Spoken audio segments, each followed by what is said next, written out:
So that's 2 out of 2 so far for the predictions for who was going to get to the Scottish Cup semi-finals, as Aberdeen did indeed beat QueenSpark 4-1 in the end, stopping QueenSpark from pulling off a double Premiership upset after knocking Rangers out of the previous round.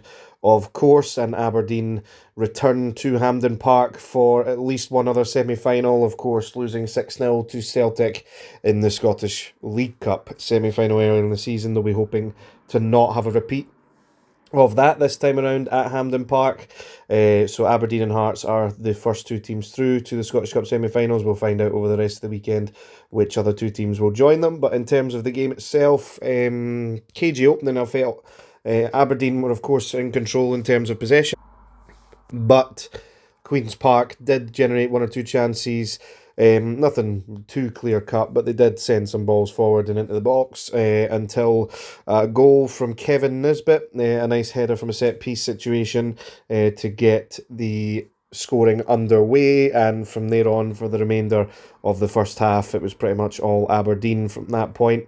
A couple of minutes later, Daba actually swinging a miss when the ball came across to him the first time, but the play was recycled. Shaden Morris, commentary said they felt it was a shot. On the replays, I think he is sending it across, and Daba does get the tap in for 2-0.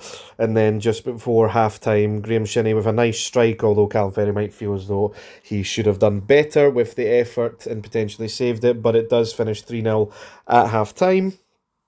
Game, set and match pretty much at that point. 3 goals away from home for a Championship side and a Premiership side is very difficult to come back from, even though Aberdeen have been a bit hot and cold of late. Second half, didn't take too long for Daba to grab his second. Shaden Morris again, actually, that combination once more. I think Shaden Morris had a really good game, actually. Sends the ball across and Daba gets a really easy tap in for 4-0.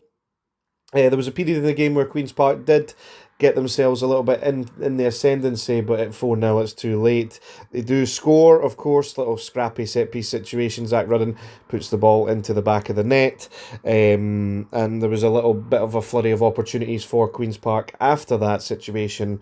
However, shortly afterwards, Aberdeen had a couple more chances where they could have extended their lead. Ferry with a couple of good saves as well, and Aberdeen overall deserved semi-finalists along with Hearts, of course, winning yesterday. Next game, of course, to look forward to in the Scottish Cup is Celtic versus Hibs. And then, of course, Monday Night Football with Livingston and St Johnstone.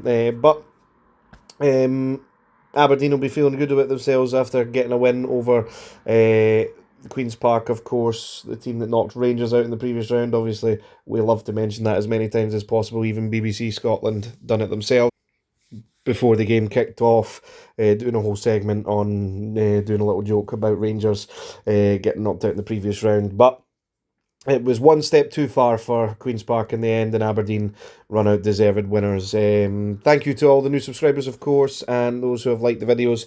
Of course, these match reactions don't need to go into too much details in them. I think some of them were 20 minutes long previously, but I'm going to wrap that one up there. Please like, subscribe, and I'll catch you afterwards.